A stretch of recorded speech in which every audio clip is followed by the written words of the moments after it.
Hablo de la ciudad, de Octavio Paz. Novedad de hoy y ruina de pasado mañana, enterrada y resucitada cada día, convivida en calles, plazas, autobuses, taxis, cines, teatros, bares, hoteles, palomares, catacumbas. La ciudad que despierta cada 100 años y se mira en el espejo de una palabra y no se reconoce, y otra vez se echa a dormir. Hablo de la ciudad construida por los muertos, habitada por sus tercos fantasmas, regida por su despótica memoria. De los perros errabundos que son nuestros franciscanos y nuestros vicus, los perros que desentierran los huesos del sol. Hablo de la selva de piedra, el desierto del profeta, el hormiguero de almas, la congregación de tribus, la casa de los espejos, el laberinto de ecos. Hablo del gran rumor que viene del fondo de los tiempos, murmullo incoherente de naciones que se juntan o dispersan, rodar de multitudes, y sus armas como peñascos se despeñan, sordo sonar de huesos cayendo en el hoyo de la historia. Hablo de la ciudad, pastora de siglos, madre que nos engendra, y nos devora, nos inventa, y nos olvida. Buenas noches, amigos, amigas, bienvenidos a esta noche de museos, que en esta ocasión vamos a contar con la presencia del doctor Mauricio Tenorio Trillo y un tema muy interesante para recobrar la historia de la Ciudad de México precisamente, que es el tema de los perros en la Ciudad de México. La Ciudad de México y los perros a lo largo de la historia, y ese sería el tema.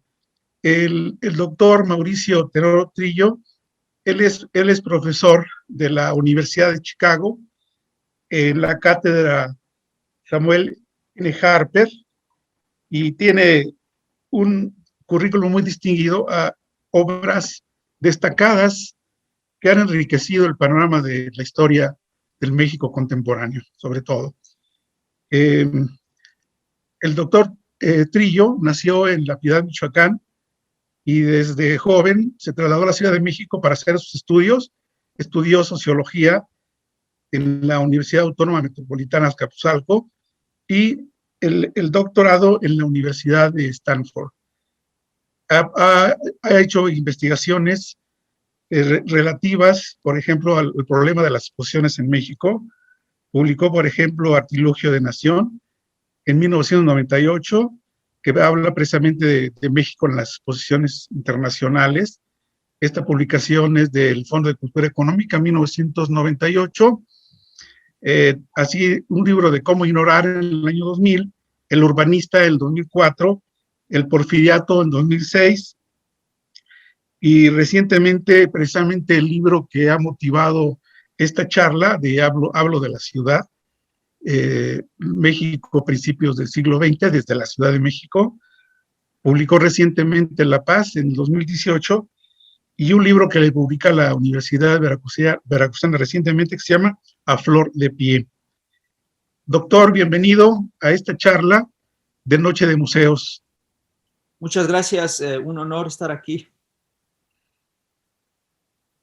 Doctor, vamos a hacer un recorrido de la historia de la Ciudad de México, de cuando era lo que es ahora el centro histórico, una ciudad que ahora llamaríamos pequeña por sus dimensiones. Quizá estaríamos hablando de 16 calles por 12, aproximadamente este cuadrante histórico, y lo demás eran los alrededores, ¿verdad? Entonces, vamos a hablar de una ciudad que se construyó, que se sobrepuso sobre lo que era la Gran Tenochtitlan, una ciudad construida de una manera impresionante a través de canales de irrigación y que creció sobre una laguna. México en una laguna es precisamente la idea de esta. Y sobre esta ciudad se construye una ciudad de carácter casi medieval, ¿sí? Y obviamente estamos hablando de una nueva sociedad a partir de 1521, sobre todo a partir de 1524. Recuerden que de 1521 a 24, los españoles radican en Coyoacán, mientras se sanea el ambiente de la Ciudad de México, se reconstruye la ciudad tomando en cuenta, digamos, en un ajedreciado de ciudades españolas, europeas de ese tiempo, y vienen problemas nuevos para esta ciudad, y ya desde el 16 de finales ya se convierten los perros traídos por precisamente los europeos, se convierten en una plaga para muchos. Entonces, ¿cómo podríamos enfocar esta problemática que tiene mucho que ver con la convivencia con los animales? ¿No? Es una ciudad que comienza a ser urbana, pero que todavía tiene mucho de rural, y que el animal que se domestica principalmente es el perro, ¿no? El perro, el gato, pero el que tiene dimensiones de ser un animal que prolifera en las calles y que se convierte en una amenaza sería el perro. ¿Cuál sería este primer acercamiento a esta problemática, doctor? Bueno, yo diría para empezar, bueno, 4 cosas. Primero, una aclaración de por qué yo hablo de perros. No quiere decir que yo sea un perrólogo especializado en, a lo mejor los hay, siempre hay expertos en todo, pero yo no soy un perrólogo, pero sí en mi libro hablo de perros, entonces es importante una aclaración. ¿Por qué hablo de perros? Y el segundo es la vida de los perros y cuál fue el problema de los perros. Y el tercero es, los perros es solo una expresión de algo muy importante, que es la convivencia humana y animal en la Ciudad de México, y lo que esto ha llevado a lo largo de los siglos. Y la tercera cosa es que hay otro fenómeno muy parecido a los perros, que son las epidemias. Entonces, la primera, la aclaración es que yo no escribí un libro sobre perros, escribí un libro sobre caminar la ciudad. No un libro sobre caminar, escribí un libro sobre México entre finales del siglo XIX y las primeras 2 o 3 décadas del siglo XX, pero usé como formato, queriéndolo o no, porque es una manera inconsciente, algo que desde hace muchos años y sobre lo cual he escrito mucho, que es mi pasión por caminar ciudades, no solo la Ciudad de México, pero también la Ciudad de México. Y a partir de la experiencia y del vicio de caminar ciudades, he escrito varios libros. Y este libro de historia fue una traducción de mis caminatas en una especie de libro de historia. Entonces, en el libro lo que hablo es, bueno, ¿qué pasa cuando camino ciudades? Bueno, pues si caminas México en su más o menos extensión histórica y todo, bueno, pues entonces hablo del Paseo de la Reforma como una especie de libro de texto que se puede caminar, donde está reflejado una visión del pasado liberal mexicano que mantuvieron, sobre todo a partir del Porfiriato, pero los liberales que arreglaron todo la estatuaria de la colonia para decir una historia que, por cierto, hoy está otra vez de moda. Es decir, nuevamente el Monumento a Juárez en la avenida Juárez vuelve a ser el centro de nuestra historia, ¿no? Que era para los porfirianos. Juárez es el héroe porfiriano por excelencia, ¿no? Y bueno, también hablo de los árboles, también hablo de los suelos, también hablo del lenguaje que se oye en la ciudad, y así hago la historia usando estas excusas que vienen de la caminata. Y una de las excusas viniendo de mi pasado, de mis caminatas en la Ciudad de México, pero a lo largo de los años, es los perros. Porque cualquiera que camina a las ciudades, la Ciudad de México, o que caminaba a la Ciudad de México en los años 70 o los años 80, tenía la experiencia del perro callejero. Todos teníamos la experiencia del perro callejero. Una experiencia, por cierto, un paréntesis, una experiencia que se ha transformado a partir de los años 90 y cuando la ciudad adquiere, no solo por las dimensiones, sino también por la segregación de la ciudad. La ciudad era muy grande ya en los años 50 y como había crecido ya era inmanejable, o en los 60. Pero en los 90 empieza a surgir una cuestión muy rara, así como en Estados Unidos para Giuliani establecer la seguridad de Manhattan, que parecía ahora perfectamente pacífica y todo, significó segregar a la gente a otros lados. En México ha habido una segregación de perros en el reciente, o sea, ya es muy difícil encontrar perros callejeros en la Condesa, en la Roma, en Polanco, es casi imposible encontrar un perro callejero. Cuando yo era niño, en todos lados se veían perros callejeros, ¿no? Los perros callejeros estaban alrededor de las taquerías, alrededor de los puestos, en todas partes aparecía. Y si había una perra en celo, uno veía 20 perros detrás de una perra en cualquier barrio de la ciudad.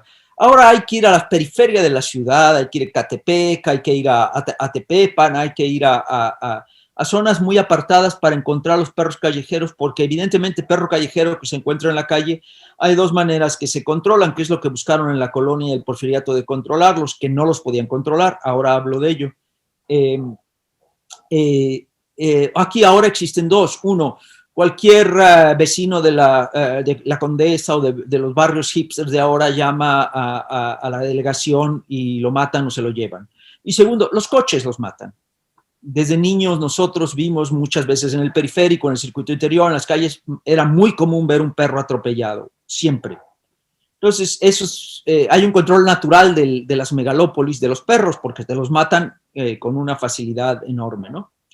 Entonces, el segundo punto, los perros. Entonces, es el origen de mi fascinación por los perros. Los perros en la ciudad de finales del 19 y 20 no es que sean una nueva problemática, son una nueva problemática en dos sentidos nada más. El perro desde la colonia es un problema, el perro callejero. Pero en este periodo, luego sigue un periodo donde la ciudad pierde importancia, incluso población, después de las guerras de independencia y todo, y es hasta el porfiriato que la ciudad nuevamente empieza a crecer y adquirir su nueva importancia y todo, y nuevamente se encuentra con el problema de siempre, que son los perros callejeros. Los perros,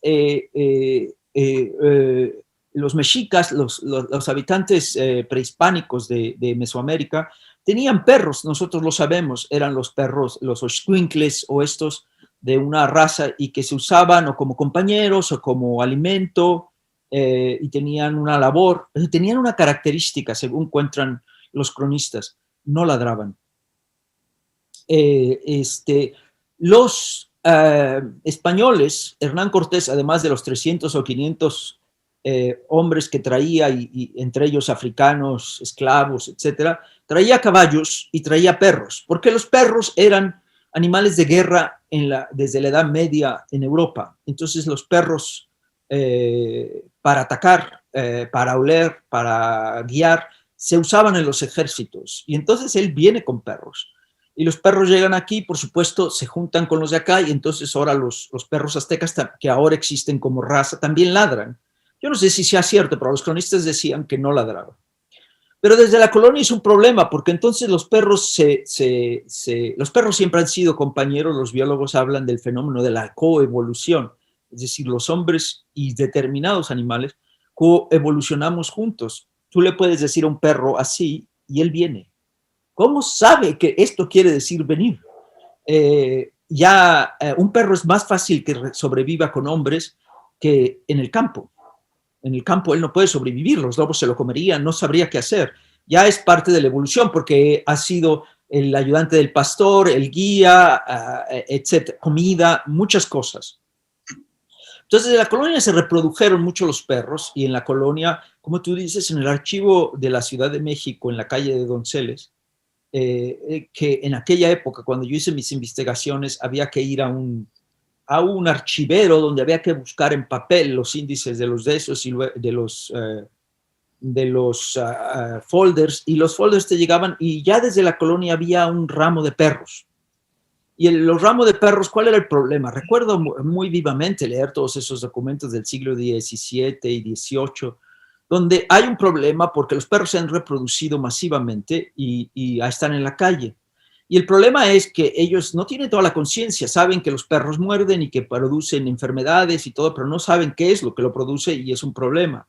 Segundo, hay otras preocupaciones. Por ejemplo, recuerdo un documento muy interesante, decía que había que tener cuidado con los perros porque atentaban contra la virginidad de las niñas. Todos hemos visto perros en nuestra infancia y en nuestra vida, o en las casas de la gente rica que tiene perros muy elegantes y muy bien educados, que de repente se le suben uno a la pierna y empiezan a hacer cochinadas. Porque, no sé, porque están en celos o porque uno huele a perra, yo no sé por qué. Entonces, recuerdo un documento que decía, hay que tener mucho cuidado porque dejados solos pueden hacerle daño a la virginidad de las niñas. Recuerdo otros documentos donde decían que, como en toda la historia del Valle de México, las inundaciones arreciaban. Y hay un folder muy interesante que cuenta la historia de cómo en una de esas famosas inundaciones, no recuerdo si en el siglo XVII o XVIII, estaba México inundado por varios, incluso por más de un mes. Entonces, zonas enteras de la ciudad estaban bajo agua y quedaban zonas altas, no recuerdo si era el Peñón o era la zona de Lomas de Sotelo o algo así, donde entonces los perros se refugiaron durante toda la inundación y no bajaban. Pero el documento decía cuán terrible fue cuando empezó a bajar el agua y los perros bajaron a la ciudad como jauría porque llevaban un mes hambrientos, donde no podían comer, no podían salir, entonces la gente tenía mucho miedo. Entonces, el gobierno de la ciudad, el ayuntamiento, siempre estaba buscando soluciones. Por favor, amarren a sus perros, por favor, ténganlos encerrados, por favor, tengan cuidado de ellos, etc. Salto al porfiriato. El porfiriato le añade dos cosas a esta misma preocupación y el mismo problema. Primero, la ciencia. Sabe por ciencia que los perros producen rabia y varias enfermedades. De hecho, el doctor Lisiaga, el encargado del Consejo de Salubridad, está al tanto y está encargado de traer la vacuna de la rabia del Instituto Pasteur de Francia. Y sabe que los perros son un constante problema. Además, son un constante problema en los mercados. Son un constante problema cuando andan en celo y esto, y muerden niños y producen rabia. Entonces, hay un gran problema. Entonces, la ciudad sabe la ciencia. Y entonces añade el porfiriato la ciencia al problema de los perros. Y la otra añade el problema de un estado estable que puede establecer lo que ellos llaman en ese momento una solución final, a final solution, como en el Holocausto, ¿no? Vamos a acabar con ellos. Entonces el gobierno durante todo el porfiriato, se experimentan varios métodos. Primero se experimenta el método de pagar a particulares por cadáver de perro. Luego se experimenta contratar personas especializadas que se dedicaban a poner trozos de carne envenenada por toda la ciudad para matar a los perros. Pero trajo muchos problemas porque muchos perros particulares salían a la calle o se escapaban un momento, se comían eso y se morían. Entonces siempre fue un problema. Y luego se estableció un crematorio de perros, donde se llevaban perros y se pagaba por perro. Recuerdo que en un solo distrito, en un mes, podía haber 800 perros. La ciudad tenía 6 o 7 distritos, no recuerdo ahora, o 8, no me acuerdo. Y entonces era un perrerío que no tienes idea. Y se pagaba por esto, por quemarlos. Nunca finalizó la solución porque la ciudad, mientras más crecía, más crecían perros, porque los perros cohabitan con los hombres. Todas las casas tienen un perro que a su vez tiene perros que lo sueltan en la calle, hay mucho, y siempre va creciendo y nunca. Todavía cuando yo era niño, como te digo, los perros callejeros eran cosa de toda la ciudad. Ahora hay segregación. Ahora, el tercer punto, los perros no son son una parte del problema de la ciudad, es parte de las nociones de salubridad que empiezan a surgir a finales del siglo XIX. No estaban equivocados. Generalmente ahora los historiadores está de moda, es la visión afrancesada de los afrancesados porfirianos que copiaban ideas de Europa. No, la rabia no es europea o es mexicana, es un problema y había que eliminarla, entonces tenían un problema. Y había otros grandes problemas de la ciudad que tenían que ver con esto. Muchos no lo sabían, entonces, por ejemplo, ignoraban cuál era la causa de varias epidemias. La principal de ellas eran las epidemias de tifo, que periódicamente atacaban a la ciudad. Y la habían atacado desde siempre. Y no sabían cuál era el origen de eso. Unos decían que eran las aguas subterráneas, otros decían que eran las tormentas de polvo o las tormentas o el excremento en las calles. Había mucho excremento de perros en la calle y de gente en la calle. Eso producía el tifo. Entonces había que eliminar a los perros para eliminar un factor más que podía producir otras enfermedades. Al final se descubrió, gracias también a los esfuerzos del porfiriato, que estableció un concurso para lograr encontrar la solución a la tifo en 1910, en donde dio un premio de 50,000 pesos oro a quien descubriera por qué. Es una cosa mundial que se organiza entre Túnez, México y otros, porque ahí están los grandes científicos. Otra historia que cuento en ese libro. Y la tifo no se soluciona durante el porfiriato, pero se logra descubrir cuál es el factor de transmisión, que es el piojo. El piojo de la ropa, el piojo de la piel, no el piojo del pelo. Y había piojos por todas partes. Piensen ustedes que la Ciudad de México es una ciudad de pobres, que en la mañana siempre hace mucho frío, no importa qué época del año sea, y en la tarde puede hacer mucho calor. Por lo tanto, todo pobre tiene un suéter de lana que nunca lava porque solo tiene uno. Y ese está lleno de piojos. Y entonces eso va transmitiendo el piojo. En zonas de mucho calor no hay tifo porque hay fiebre amarilla y otras cosas, pero no piojos, pero no tifo. Entonces ese es uno de los grandes problemas que se derivan de algo, el tercer punto que quería hacer, que es el problema de la convivencia de animales y personas. Parece hoy que estamos viviendo esta pandemia que lo entendemos. ¿De dónde viene este COVID? Se nos dice que viene de la convivencia en mercados en China, entre animales y esto, entre murciélagos o ganado que tiene contacto constante con la gente que se transmite. Cuando los españoles llegan a México, en la conquista de México Tenochtitlan, en realidad ellos traen muchos virus que han sufrido infinidad de epidemias en Europa a lo largo del medioevo, precisamente por la convivencia muy cercana entre todo tipo de animales y hombres. La modernidad medieval o el Renacimiento trae que para nosotros es muy común, tienen ganados, tienen vacas, tienen ovejas, tienen caballos, tienen gallinas, tienen todo, patos, gansos, y viven con ellos. Muy cercanos. Son como casas establos, ¿no? Todos son casas de establo. Y en la Ciudad de México, antes de la llegada de los españoles, no hay ganado mayor.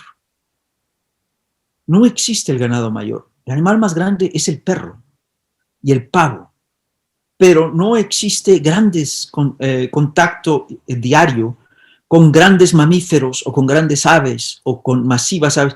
Comer carne no es, excepto carne humana o carne de aves, no es una cosa común. Es una cosa de celebración, es una cosa esporádica.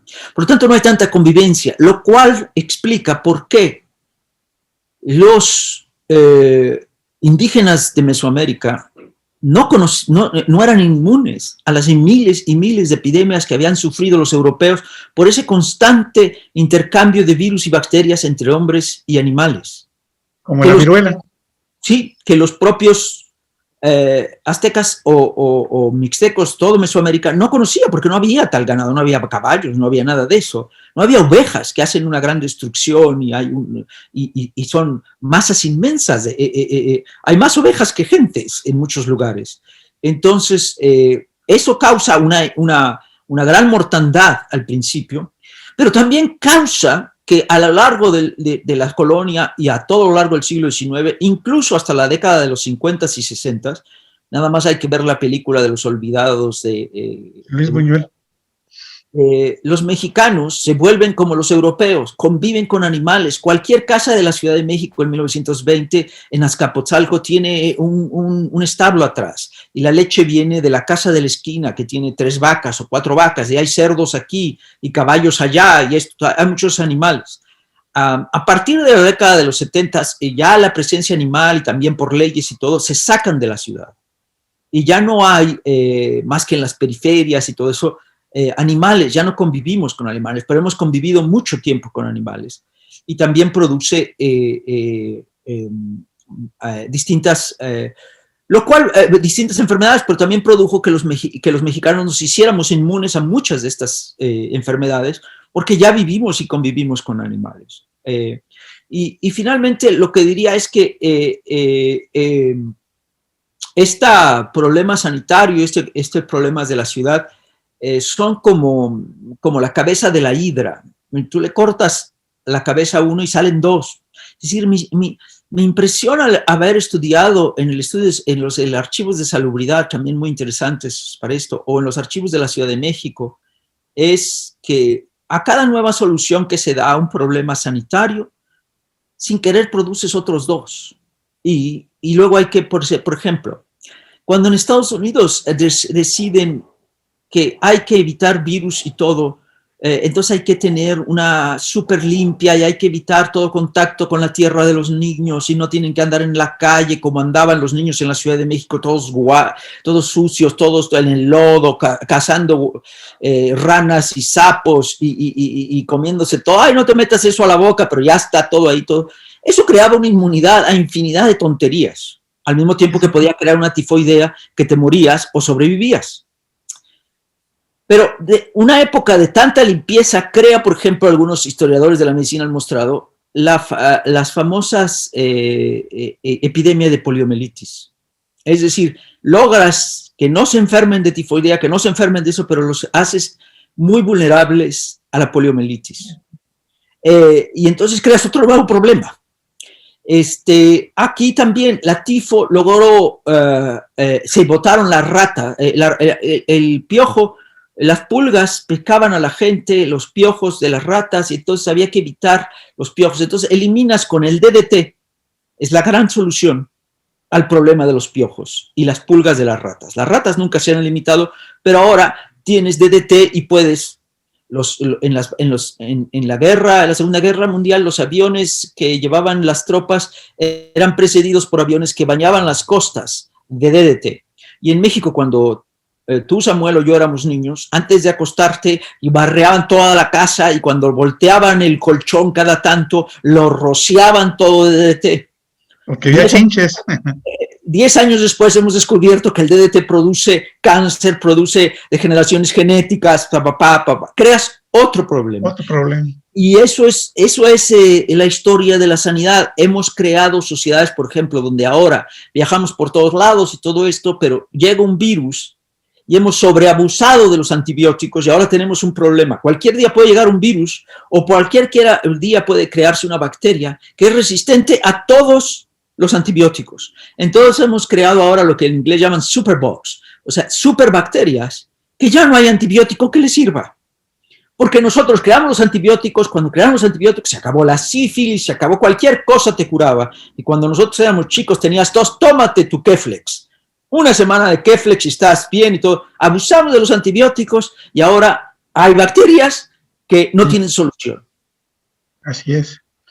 La penicilina fue una solución, pero que también a la larga se convirtió en un problema porque hay gente que ya no le hace efecto la penicilina y tuvieron que crear la antipenicilasa, algo parecido, y así ha sido, ¿no? Entonces, pero la cuestión de los perros es interesante porque el problema era la convivencia y se convertía, digamos, en una amenaza cuando venían oleadas de rabia, ¿no? Los perros contagiados de rabia, ¿sí?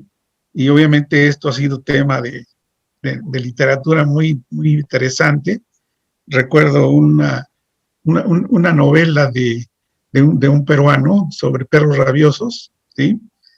Donde precisamente hablan lo que sucedió cuando la inundación, que se formó una isla de perros, ¿sí? O sea, los perros son, digamos, exiliados de las pequeñas ciudades, pero se forman jaurías para sobrevivir, y esa es quizás de Ciro Alegría, esa era la preocupación de los perros rabiosos en esta novela, ¿no? Y en el caso de México, pues, básicamente uno ve la documentación oficial y te das cuenta que el problema es precisamente la amenaza de un perro rabioso que muerde a las personas, y que ya vimos que la solución resurgió con la vacuna antirrábica en el 1885, y que, como tú decías, en México las autoridades rápido adoptaron el método. Creo al año siguiente ya en México estaban probando esta vacuna antirrábica en personas que habían sido atacadas por perros con rabia. Pero es curioso, por ejemplo, que las primeras ordenanzas de 1703 ya hablan sobre que se haga el protomedicato, hace un estudio para saber cuántas personas habían fallecido a causa de perros rabiosos, y estoy hablando de 1703, ¿no? O sea, es algo interesante. Pero era un asunto de seguridad, y sobre todo los principales encargados de estos problemas eran los policías y los llamados serenos, los encargados de alumbrar las calles, iban poste por poste a colocar las calles, y obviamente para ellos era un problema que en cualquier barrio surgieran perros prácticamente de la nada y los atacaran, ¿no? Entonces, eran esos problemas cotidianos que sucedían, los sobrestantes de limpieza, los encargados de hacer limpieza, y era un problema a veces decir, ¿quién va a recoger los animales muertos? ¿No? Porque sí, pero aquí hay dos cosas muy interesantes. Primero, el problema de la privatización de la sanidad. Así es. Y segundo, es el cambio radical, que no te puedo decir cuándo ocurre y cómo ocurre en México, de sí. la apropiación cultural del perro. El perro siempre ha existido desde que llegaron los españoles en México, y siempre ha sido guardián, y siempre ha sido compañero, y siempre ha sido todo. Pero primero veamos el problema que hablabas primero, el problema de estos perros que durante toda la colonia o durante el siglo XIX siempre eran los serenos y los encargados de prender las lámparas y dar las noticias, los que cuidaban los barrios, los encargados de cuidar los perros, pero nunca se daban abasto. Cuando llega el porfiriato y ya trae el argumento de la ciencia, no solo de que científicamente podemos disponer de los perros, sino que científicamente puedo probar que los perros son muy malos para la ciudad y hay que eliminarlos porque crean esto, que entonces crean los incentivos. Nunca se crea una oficina especializada para matar perros, sino que se crean los incentivos para que existan particulares encargados de matar perros.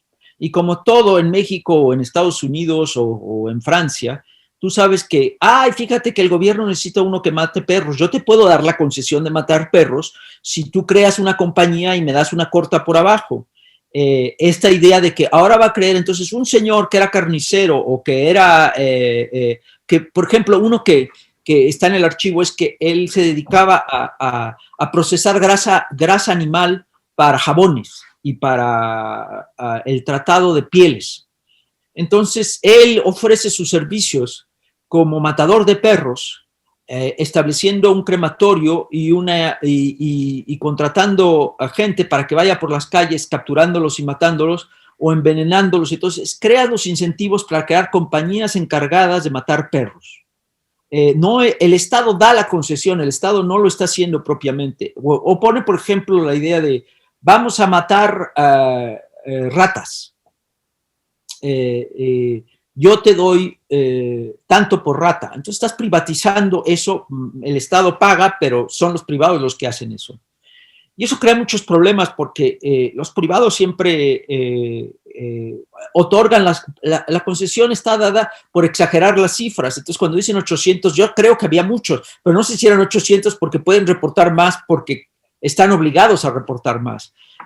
También existe un problema porque la gente siempre está protestando porque no vaya a ser que mates a mi perro, o de vez en cuando el perro se escapó y mataste un perro de alguien, o se envenenó porque pusiste un pedazo de carne al lado de un mercado y el perro pasó por ahí, se lo comió y se murió, y era un perro privado, etcétera. Bueno, entonces ese problema de que creas los incentivos para privatizar la matanza de perros. Pero la cosa más interesante en la Ciudad de México, que no sucede en el porfiriato, no sé cuándo sucede, es el cambio cultural de la visión de perros. En el México colonial, o en el México rural, si tú quieres, hasta o sigue siendo el caso, los perros están por todos lados, son muy importantes, pero los perros no duermen con uno en la cama. Los perros no viven en la casa, los perros están afuera, los perros están... En un momento dado empieza en la segunda mitad del siglo XIX, empieza el siglo XVIII con los reyes, Versalles y todo, pero para el siglo XIX se mueve, incluso esas razas de perros finos que nosotros conocemos, como el pequinés, como el bulldog, como todos esos, son parte de ese cambio cultural donde empiezan a mezclar perros A veces los mezclan, por ejemplo, para seguridad, el Doberman o el pastor alemán bravo, o los pastores desde siempre, desde la Edad Media o desde siempre están cambiando porque el tipo de pastor, el collie, el son muy buenos para las todos tratan de mezclarlos porque ya están acostumbrados instintivamente, guían a las ovejas como quieren. Pero empieza la nueva aproximación, viene de China, los chinos han estado mezclando pequineses y tienen en los palacios perros pequineses, y entonces en Europa empieza a la fama de los perros. Entonces para nosotros es muy común ver The Crown en la televisión y ver a la reina con sus perros por todo el palacio, ¿no? O en cada departamento de Polanco hay 3 perros, y en las calles de la Condesa y la Roma hay gente que pasea perros, con 20 perros finos que andan por ahí y todos, pero esos perros viven como gente, comen como gente, me perdonas, cagan como gente. Yo digo, se inventó la única ciudadanía que se ha creado desde la Revolución Francesa, la dogship, o sea, la ciudadanía para perros y gatos. Eso es una cosa muy moderna, no existía, en México no existía. Los perros y los gatos han existido siempre, pero los perros y los gatos no eran ciudadanos, los perros y los gatos no eran hermanos, los perros y los gatos no eran hijos, los perros y los gatos eran animales. Ahora y del patio, de la puerta de la casa hacia el patio, para afuera. Pero ahora ya duermen en la cama los perros, y no solamente de razas pequeñas, los falderos, sino perros grandes. En un departamento pequeño hay hasta 8 perros en la colonia Condesa. Yo camino por la Condesa y Polanco, hay la moda de los bulldogs, que se mueren jóvenes porque están criados y están mal genéticamente, entonces duran poco, pero mientras más feos, más bonitos. Y el otro que está de moda es el gran danés. ¿Cómo mantienes en Polanco, por grande que sea el departamento, 300 metros cuadrados, un gran danés que es como un caballo, que caga como 4 gentes? Claro, tú no lo llevas a pasear porque ¿quién va a recoger eso? Solo pagas para que alguien lo haga. No, el perro te pasea a ti por la fuerza que tiene. Y es cierto que han mejorado las cosas. En los años 80 y 90 yo caminaba a la Ciudad de México, Polanco, o Buenos Aires, o Barcelona, y era imposible la cantidad de excremento de perro. Las leyes se han puesto, y ahora es muy difícil encontrar, todavía se encuentra, sobre todo en México, no en Barcelona, es muy difícil encontrar en Barcelona porque la multa es muy alta. Pero mucho menos, ya la gente sabe que tiene que hacerlo. Entonces, todo el mundo que está paseando perros, o el paseador de perros, su trabajo es no nada más pasearlos, sino limpiar todo lo que hagan. Llevar su bolsa. Llevar la bolsa. Entonces, ¿te imaginas la contaminación que estamos haciendo? Se llenan los basureros de excremento de perro envuelto en plástico. Pero esa es una nueva ciudadanía, eso no existía. Ahora, como te digo, hemos coevolucionado con el perro. Todavía es una cuestión de clase, pero ni siquiera de clase. Piensa una cosa. Desde el siglo XVIII, desde la Edad Media, la idea del mendigo de la ciudad medieval es un hombre solo con un perro. El mendigo de la Ciudad de México, los niños de la calle hoy, todos tienen un perro. El perro es vital. El perro es el que te puedes quedar dormido y si alguien pasa y te va a hacer algo, se despierta. Es el que hace un frío terrible en la Ciudad de México y te acurrucas con el perro y te calienta. El perro es más que cualquier persona. Pero no es el perro fino que tiene su casa especial. No había comida de perros. No, las croquetas es un invento reciente, ¿no? ¿Te acuerdas? A los perros se les daba tortilla y lo que sobraba lo que sobraba de la comida, exacto, eso era. Luego que si tenías muchos perros, porque pues les dabas carne de caballo que nadie consumía. La carne de caballo era para los perros, de los caballos viejos que se morían del uso, de los burros viejos que ya no servían. Bueno, pues vamos a venderlo, pero no era para consumo humano, era para los perros. Los perros. Y ahora no. Ahora, si mal les va, comen croquetas, porque los gatos comen latas de atún como tú y yo. Los perros, pues los buenos perros comen carne como tú y yo. Eso es nuevo.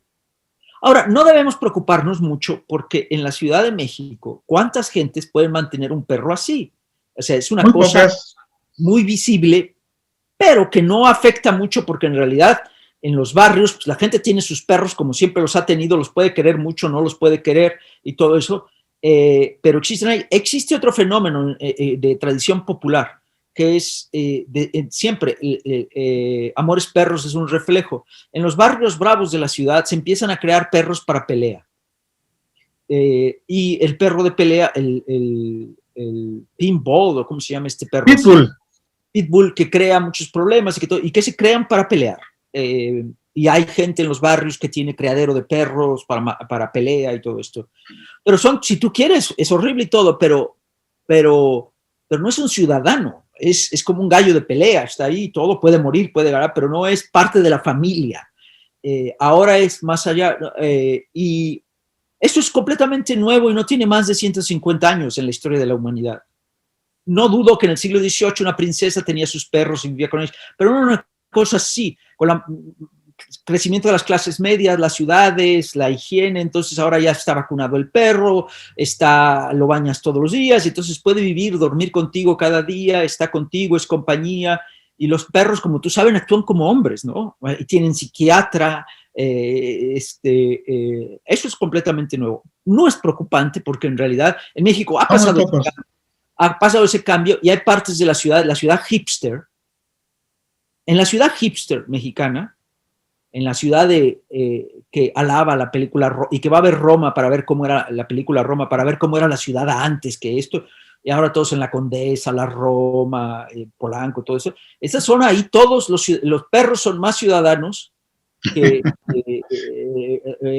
incluso que las sirvientas y los choferes que acceden a esas casas. Los perros y los gatos, ¿no? Y los puedes ver en la calle, ¿no? Uno se pregunta, ¿cuánto cuesta mantener uno de esos gran daneses? Y con buena comida, y con inyecciones, y con sus vacunas, y con sus baños, y con todo, ¿no? Pero eso no debe preocupar, porque en realidad es muy visible en ciertas partes de la ciudad, pero en otras, por ejemplo, si uno camina por la colonia Pensil, de todas maneras hay pocos perros, pero ve uno que las casas que tienen perros, pero son el típico perro de azotea. Por ejemplo, eso de ver un perro de azotea, dices, ay, qué crueldad tenerlo en la azotea. Pues sí, ¿qué quieres? Que lo tenga en la recámara. Eso es lo que se espera, ¿no? Tenerlo en la recámara, que esté en la cocina, en la sala. No, el perro está en la azotea porque es perro. O lo ves, en todos los barrios populares no se ve mucho eso. Y no se ve gente paseando. Puede haber gente con su perro, pero no hay un paseador de perros. Ahora sí. Ahora estamos viendo eso. En tu libro también señalas, por ejemplo, que se vio una solución. Hay tanto perro en la calle que se utilizaron para experimentos, como conejillos de indias. ¿Sí? Claro, cuando, por ejemplo, los científicos mexicanos querían ver el efecto del pulque en el consumo del pulque, porque el consumo del pulque en México hasta muy recientemente, ya no hay. Por ejemplo, cuando yo era adolescente y caminaba por la avenida Legaria, había pulquerías. Había 3 o 4 pulquerías. Ya no existen, es un Oxxo, ya no existen. Y con sus 2 entradas, mujer y hombre, ¿no? Y todavía veías afuera los barriles de los camiones que llegaban con los barriles de pulque y todo. Y los científicos mexicanos tenían un problema con el pulque. El pulque se hacía en estos barriles y la forma en el porfiriato y en los años 10 y 20 y en los años 20 era muy difícil controlar la calidad del pulque por la forma en que se fermentaba y todo eso, y era muy difícil, se echa a perder muy rápidamente. Incluso un científico que fue muy importante en el descubrimiento de la solución para el tifo, Hans Zinser, que era alemán-americano, que estuvo en México luchando la tifo, creía que era muy difícil controlar y que lo mejor era que se emborracharan los mexicanos con cerveza. Y en parte el porfiriato puso mucho énfasis en apoyar a la élite norteña que había comprado la maquinaria de alemanes en Estados Unidos para poner de moda la cerveza en México, que no se consumía. Entonces, porque pensaban, bueno, emborrachar no vamos a evitarlo, se van a emborrachar, pero que se emborrachen con algo que podemos controlar su calidad. ¿Por qué? Porque el pulque producía, además de que embriagaba y que producía muchos problemas, producía el absceso amibiano del hígado, porque el pulque está lleno de amibas. Entonces la gente se moría de acceso aviano. Entonces cuando los científicos querían ver los efectos, capturaban perros de la calle y los alimentaban solo con pulque. Y recuerdo la descripción de uno, le di pulque y se hinchó hasta que reventó. El perro no ibas a buscar, dependía del fenómeno que quisieras hacer. Por ejemplo, para la tifo necesitaban, no podían usar perros porque no servían para la transmisión, tenían que traer changos, pero de una clase de changos, que no había en México. Entonces, una de las ventajas de los científicos mexicanos, gringos y europeos que llegaron a México para descubrir el tifo es que traían los changos adecuados. Y México no tenía, pero los mexicanos tenían una ventaja, que era casi todos los médicos que estaban en la investigación ya eran inmunes a la tifo, porque habían pasado tanto tiempo que alguna vez se habían infectado y habían sobrevivido y ya no eran. Solución, uno de los grandes médicos que vino de Estados Unidos para hacer esto con sus changos y todo su esto y descubrió todo, se murió. Ricketts se murió en México de tifo, porque no tenía la inmunidad. Entonces, ellos tenían la ventaja de tener los changos, pero los mexicanos científicos tenían la ventaja porque tanto sus empleados como ellos ya eran inmunes. Muy bien, doctor, pues ya vimos toda la amplia perspectiva que nos puede dar el tema, la problemática de México y sus perros, relacionado con cuestiones de salud pública y de todos los aspectos. Entonces, ¿alguna reflexión final para cerrar esta charla tan interesante? Bueno, una de las cosas que busqué yo mucho fue, por ejemplo, en la novela mexicana, en la literatura mexicana, los perros. No importa, en la fotografía es muy común ver las tropas de Madero entrando, las tropas de Villa entrando, las tropas de todo esto. Cualquier foto, si uno se fija con cuidado, hay un perro. Las tropas, así como venían con soldaderas, venían con perros. Cualquier fotoperiodista en la Ciudad de México, en cualquier calle, hay varias fotos de los barrios de Tepito, de la zona ahí, había perros por todas partes. Entonces, están por todas partes en las fotos, sin querer. Es como una especie de escenario que nadie repara en ello, como que es parte del escenario. Y hay perros por todas partes, ¿no? Y en la literatura encontré algunas novelas de perros que hablaban del típico mendigo en la calle que ama a su perro, o que llega alguien en la noche a su casa y descubre un perro muriéndose de frío. No me acuerdo del autor de este libro, y que se encariña con él y siente una gran soledad y como él está enamorado, y hace un tema del perro, ¿no? En la literatura mexicana. Pero en la literatura gringa, donde el perro es un gran ciudadano desde hace muchos años, hace muchos años que la novela y todo eso habla de los perros y habla de, existe todo un campo en la academia que se llama Animal Studies, donde la convivencia de los que son como, que deberíamos considerarlos partes de la evolución y tener los mismos derechos que nosotros. Hay todo esto. En México ha habido un gran, ¿cómo se llama este señor? Dos grandes escritores que defienden mucho. Vallejo, el colombiano que vive en México, del cual habla mucho de perros y siempre... Y no me acuerdo el otro, ¿cómo se llama? Escribe en El Milenio, no me acuerdo de su nombre. También siempre habla de perros y esto, pero no hay una gran novela donde exista. En Estados Unidos es muy común la existencia del perro. Recientemente acabo de leer una gran relatos de un escritor norteamericano, no me voy a acordar de su nombre, pero